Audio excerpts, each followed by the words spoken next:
Whether you're new to Halo, a seasoned veteran, or maybe you're a neckbeard sweatmaster, the new update is bringing some content to us that is absolutely phenomenal.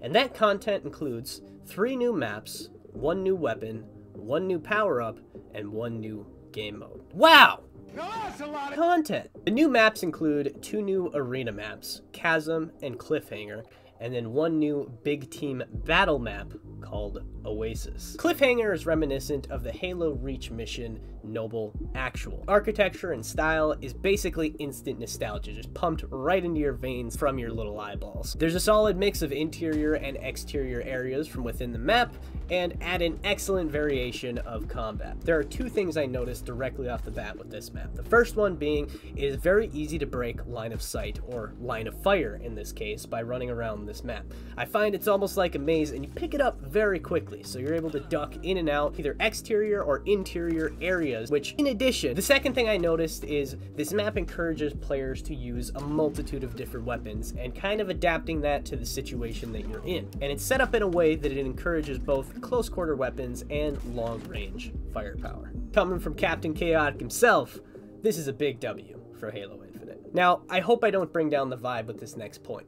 The second map that they added, the arena map, Chasm, is, for me, kind of stuck in between a big L and a big W. It's not quite a major loss or a major W, it's just kind of mid.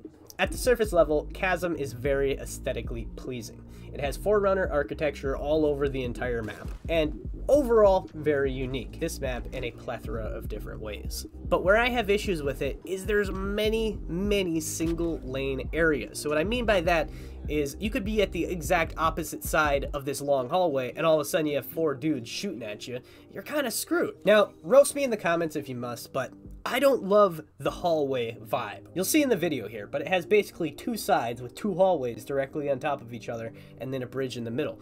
If you're on either side of those with the enemy team, you're just shooting down a long hallway. It's very hard to sneak up on the enemy team or for them to sneak up on you. It's a lot of this long range battles. Even though this map on average is smaller in surface area than any of the other maps in Halo Infinite. The other downside is you could be stuck with 2 AA battery pistols and the other guy's gonna have a sniper and a spank boy. You're screwed at that point. Now, I don't think this would be as big of a deal if you had a team that communicated, because you'd be able to strategically move around the map and kind of play those long areas together. But if you're playing randoms, it's very difficult for everybody to stay together and move efficiently around this map because there's these long stretches of open space. If you're a crosshair kind of guy, I could see you absolutely loving this map, especially if you play in a team. We're gonna inch it forward. This is like a mid to low W.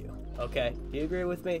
If you don't, let me know in the comments below. If sniping and jumping around Forerunner tech really isn't your vibe, I think this next map might be. Oasis. This is the new big team battle map. Again, very reminiscent of Halo Reach, the tip of the spear mission. What I noticed immediately about this map is it encourages both player-based movement and vehicle-based movement, which I think is very hard to nail.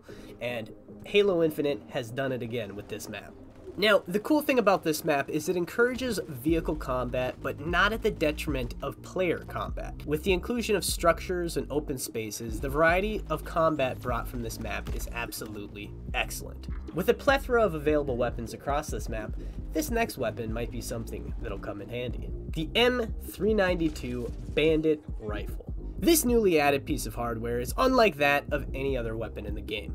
The rifle is a kinetic weapon, bullets, with a semi-automatic action. There's no scope, but it rewards players who can keep pumping their enemies full of lead. What I mean by that is it's kind of a mid-range weapon. It's not quite as good as the battle rifle as far as range goes, but it's also better than the assault rifle.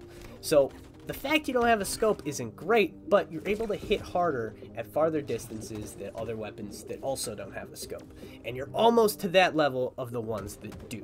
The 5-shot kill is a formidable weapon in mid to close range battles. The next thing added in this update may not be quite as lethal as this one, but it could lead to some lethal outcomes, or at least some creative ones. The Shroud Screen is a new power-up that is added to the game that can be used in a multitude of different facets. Now, if you're a moron like me, you likely thought, hey, this power-up's gonna give me some boost to my health, right? Or it's gonna block some shots.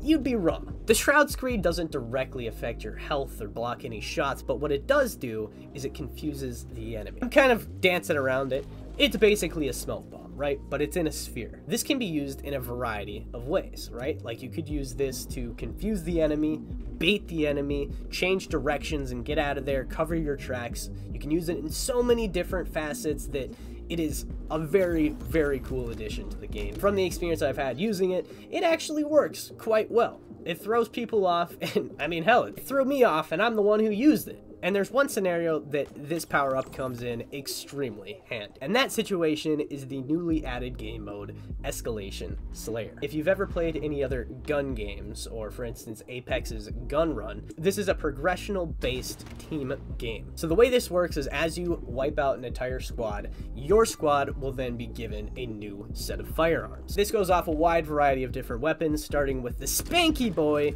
and ending with the Oddball Skull. And parallel with your main weapon, you also get a new secondary weapon and power-up at each level of the progression. So what I like about this game mode specifically is it encourages players to get better with a multitude of different weapons. Like you literally have to get better with the weapon because you need to advance to the next ones. It'll make you a more well-rounded player overall, and in addition, it pits you up against the other team. I mean, obviously other rounds do this too, but I feel like specifically with this progressional-based gameplay, it's almost like a race. Get that competition of who's gonna get there first. Very cool. Halo, big W on this one. I absolutely love that they added this game mode because it promotes much more strategic method of beating the other team, because it promotes these crazy comebacks, which makes the gameplay much more engaging, much more exciting. And as you guys know, I'm the comeback king. If you don't know, check out this video here. It'll show you exactly who the comeback king is and why I deserve that title. In this update, my favorite thing that they added, I gotta tell you, it's new game mode. Right off the top, absolutely sick. And then a close second is the cliffhanger map. It's so sweet. I've sunk a few hours into it and I had an absolute blast. Let me know in the comments below what your favorite thing that's added, or what you don't like, or maybe something you disagreed with me upon. Whatever, man. And I will see you in the next one. Bye-bye.